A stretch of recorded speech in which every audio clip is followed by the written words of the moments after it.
Hello everyone. स्वागत है आप सबका फिजिक्स स्नाइपर के इस चैनल पर। और आज हम इरोडो का क्वेश्चन नंबर 1.3 डिस्कस करेंगे। तो सबसे पहले मैं आपको क्वेश्चन को एक्सप्लेन कर देता हूँ।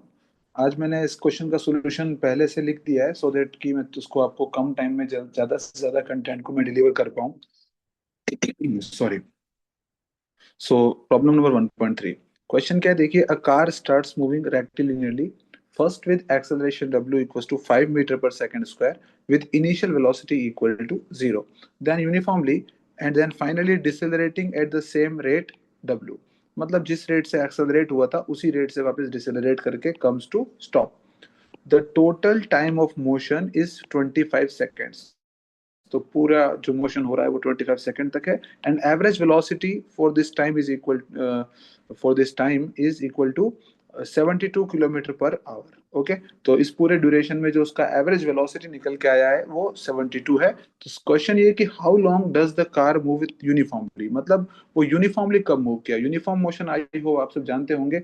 जब भी कोई चीज यूनिफॉर्मली मूव कर रही है तो यूनिफॉर्म मोशन जिसको हम कहते हैं उसमें उसकी वेलोसिटी जो है वो कांस्टेंट रहती है। मतलब उसमें एक्सेलरेशन या डिसेलरेशन नहीं होना चाहिए।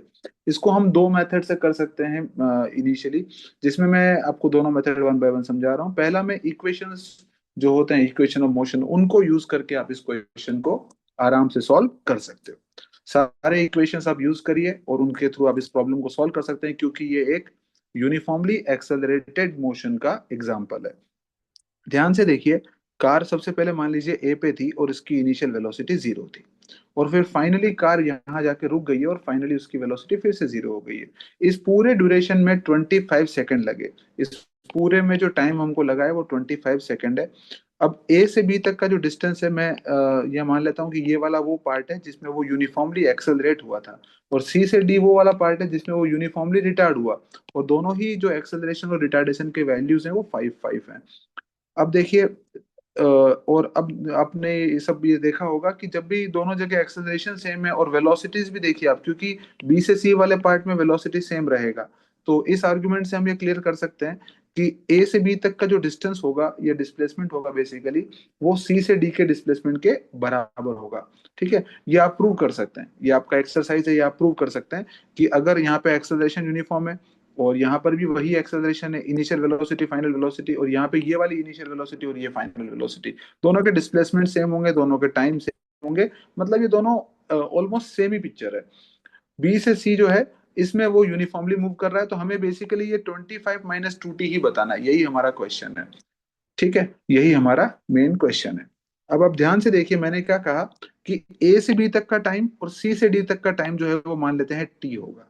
तो बी से सी का टाइम कितना होगा? ऑफ कोर्स वो 25 - 2t होगा। अब इस पूरे ड्यूरेशन में जो हमारा एवरेज आया है वो 72 किलोमीटर पर आवर है, यानी कि वो 20 मीटर पर सेकंड है। अब हमने क्या किया, हमने कहा कि चलो इसका एवरेज वेलोसिटी निकालते हैं, जो कि by formula total distance upon time होता है। अगर अपन वेलोसिटी की बात करें तो इट इज बेटर कि यहाँ पे डिस्टेंस की जगह अपन डिस्प्लेसमेंट वर्ड यूज करेंगे। तो total displacement upon total time. Okay. तो मैं इसको यहाँ पे थोड़ा सा इसको करेक्ट कर देता हूँ कि ये डिस्टेंस की जगह आप इसमें डिस्प्लेसमेंट ज्यादा बेटर होगा।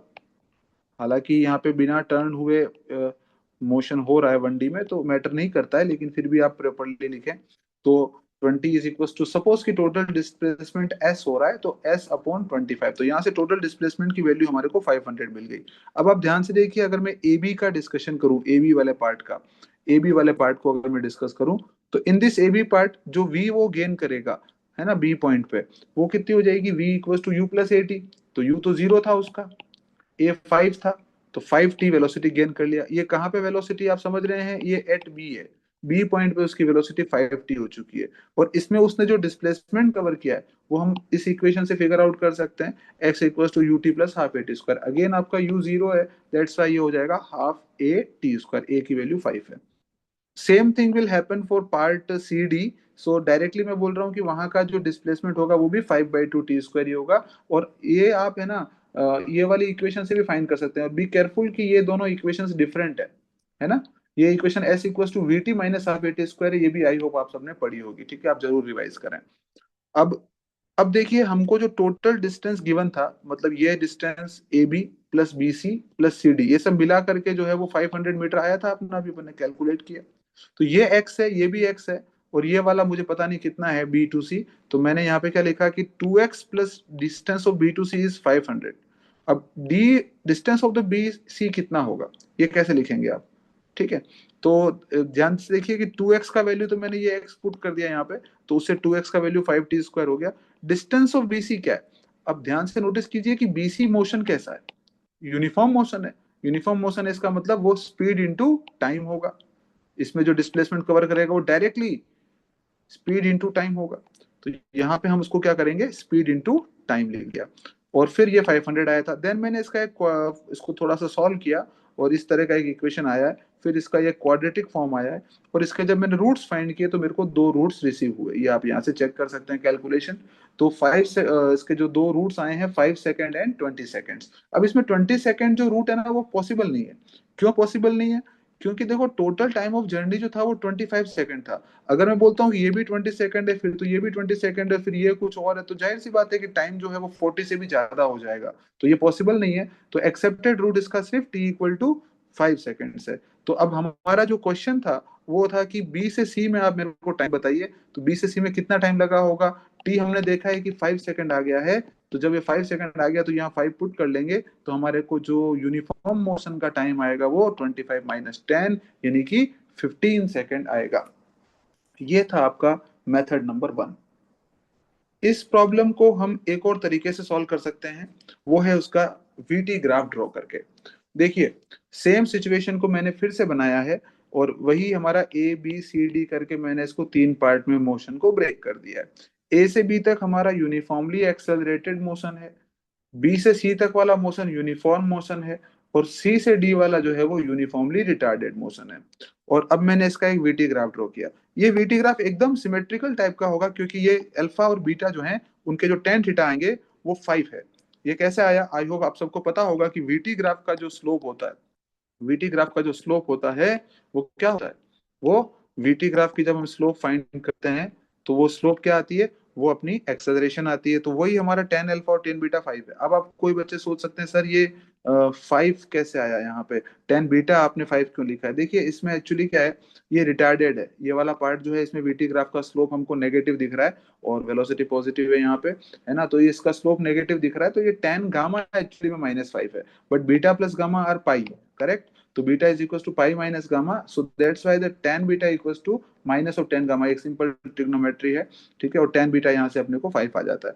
सो द थिंग इज कि ये tan अल्फा और tan बीटा दोनों जगह आप आगे फ्यूचर में ध्यान रख सकते हैं कि ये दोनों ही हमारे इसमें इस तरह से लिखा जा सकता है, और इन दोनों की वैल्यू 5 है। This 5 is nothing but in this triangle that tan alpha is equal to v naught upon t, है ना। तो यहाँ से v नॉट की वैल्यू क्या आ गई? 5t आ गई। और अब हमको गिवन था कि इसकी जो एवरेज वेलोसिटी है वो 72 है। अब देखो, आपको ये भी पता होना चाहिए कि वीटी ग्राफ का जो एरिया होता है वो टोटल डिस्प्लेसमेंट को रिप्रेजेंट करता है। तो मैंने इसका एरिया फाइंड किया, है ना।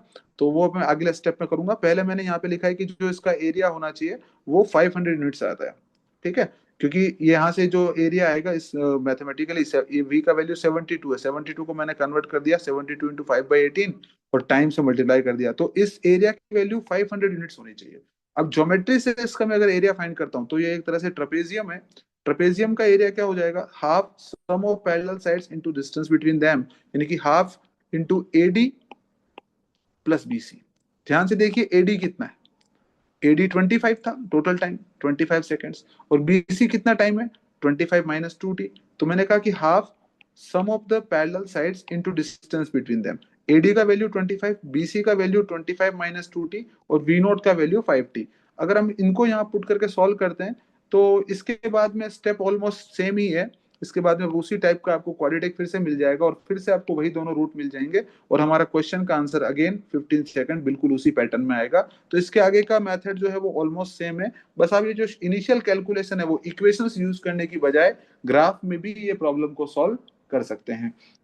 आई होप आपको वीडियो अच्छा लगा होगा, समझ में आया होगा। अगर आपको कोई क्वेरी है तो आप कमेंट कर सकते हैं, and please subscribe my channel, जिससे कि मैं आपको इस तरह के और भी वीडियोस प्रोवाइड करवा सकूं। Thank you.